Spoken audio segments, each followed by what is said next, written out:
The new card Sage is out, and it took me not one, not two, not three, but 4 keys to pull her. So I'm hoping I like her. And I just leveled up from level 89 to 93, so I will be seeing if Sage can take me to infinite. So what does Sage do? She's an on-reveal 3 cost 0 power that gets +2 for every different power amongst all of the cards here, on your side or on the opponent's. And I feel like I'm in the minority of the Snap community when I say this, but I am a comics fan first and a trading card fan second.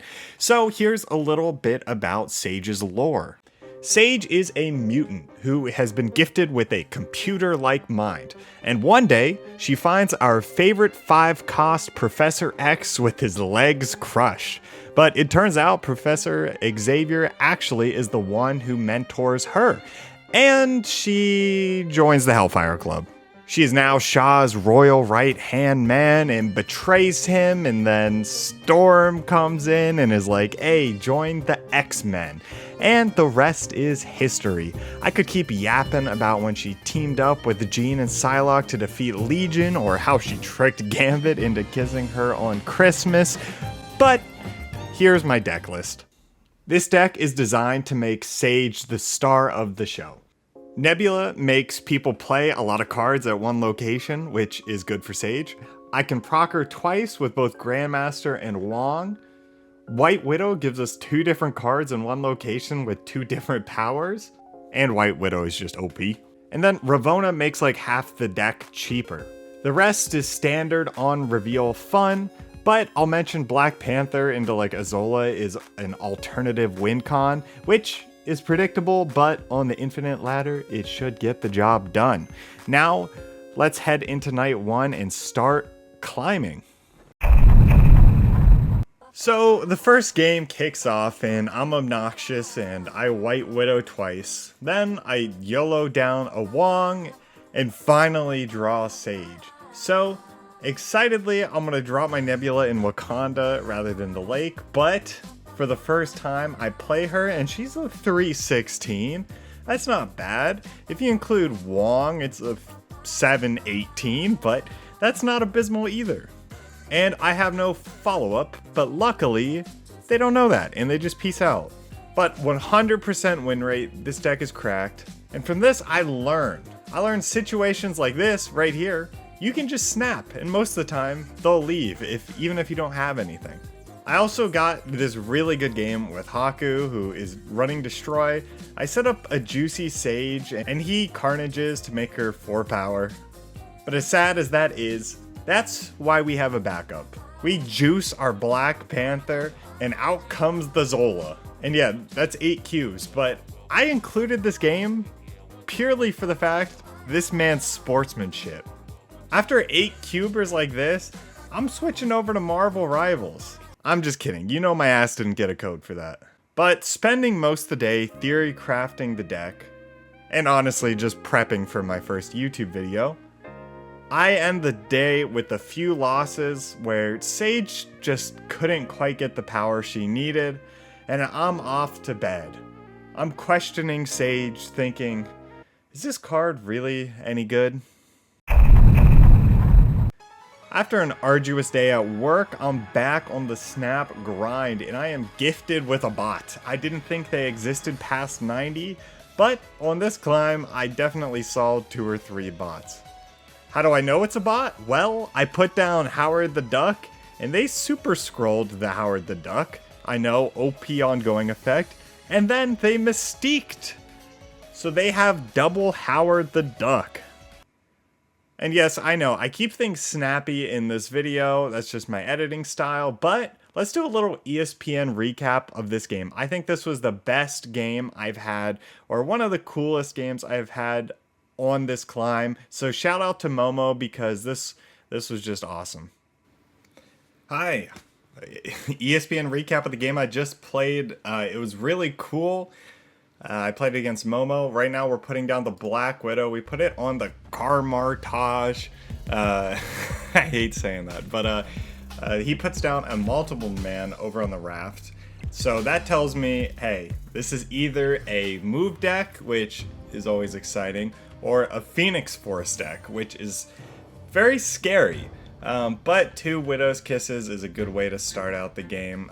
If he is a Phoenix Force deck, I can expect him to clear those at some point after he plays the Phoenix Force, because he won't want to summon a Widow's Kiss. But he goes ahead and use Magic on the Limbo. I'm going to Sage mid, and you're probably thinking, why did you not Sage left? You could have had a beefy double proc there on Karmartage. But the reason is I saw Wong and I saw Arnim Zola, and I'm kind of setting up for a big play with both of them. So we're just going to Wong the same lane Sage is in, and of course they're going to get rid of their Human Torch and their multiple man. This next turn we can expect to bring them back, but I see a Black Panther, so I'm snapping. This just makes the win con so much more likely. I'm trying to get a very beefy Sage off this Arnim Zola play, but now I know I'm either gonna hit Sage or Black Panther with Arnim Zola, so we're chilling. I don't think they run Shang in this deck either, or Red Guardian, or anything that can like absolutely ruin my day. And they summon multiple man, which is actually huge, because I don't know if I win this game if they summon Human Torch instead. But sure, they have an 8 power rather, multiple man. They're gonna drag over to Xandar. Right now, I'm playing it very coy. I don't want them to know I'm Zolaing. You can kind of imply I have Zola in the deck if I have Black Panther, but I'm gonna go ahead and just slam down Ravonna and Ironheart in Xandar and kind of play it coy. So of course, slam it down. Everything's a little cheaper, which is actually really cool because now I can play Grandmaster and Zola with that Ravonna play.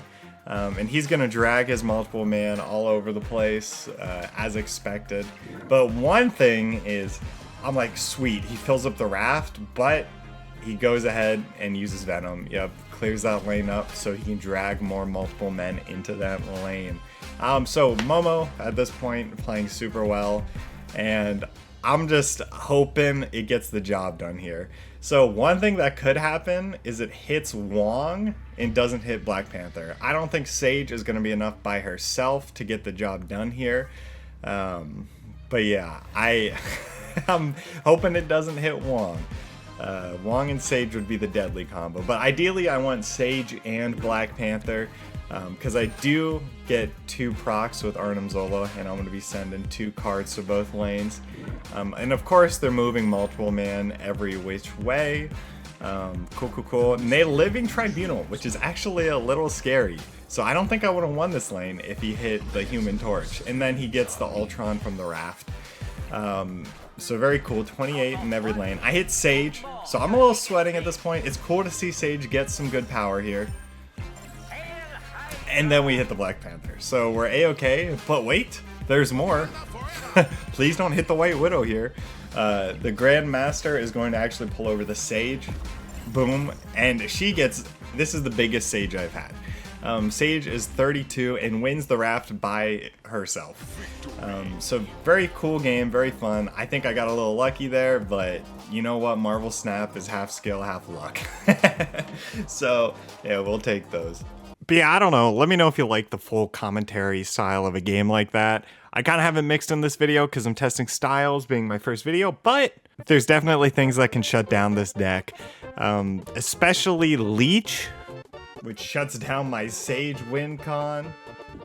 Red Guardian could hit my Wong. These are popular cards that out of every like 10 games, I'd see at least maybe 1 or 2 times. But hey, even if they disrupt you, sometimes RNG is on your side.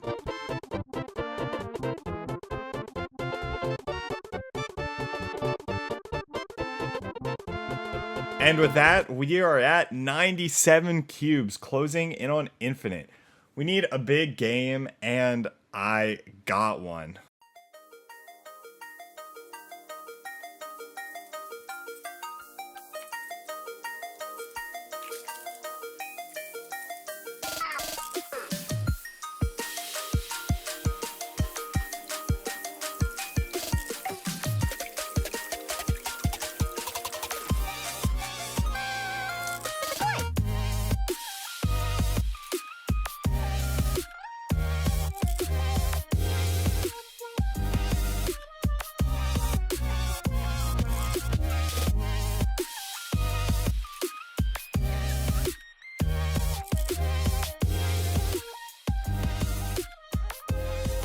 And yeah, this is the biggest Sage I've gotten. These huge combos happen like 1 in 20 games, but with these decks, that's why you run it. It's fun. I like seeing big number. And speaking of big number, you also get there with the classic Odin your Wong lane tech. But 8 cubes off infinite. I don't draw Sage, so I'm going for the tried and true when I get denied by Prof X. But wait, I just have more power. So we take those. We are infinite. We get the cool card back. Honestly, one of my favorites yet. And my closing thoughts on Sage. I think she's really fun. If you want the best of the best cards in your collection, I'm not totally sure about spending your keys or tokens. I'd feel safer recommending something like Red Hulk or White Widow. But hey, she's a fun card, and I think she could be competitive viable. Maybe not in a deck like this, but in something like a bounce deck or a junk deck. But you only live once, so I'd get her. Surely you won't spend 4 keys like me. But that's all I got for you. This was my first Marvel Snap video, so I hope you enjoyed it. Like, comment, sub, all that fun other stuff. But thank you for watching. Bye!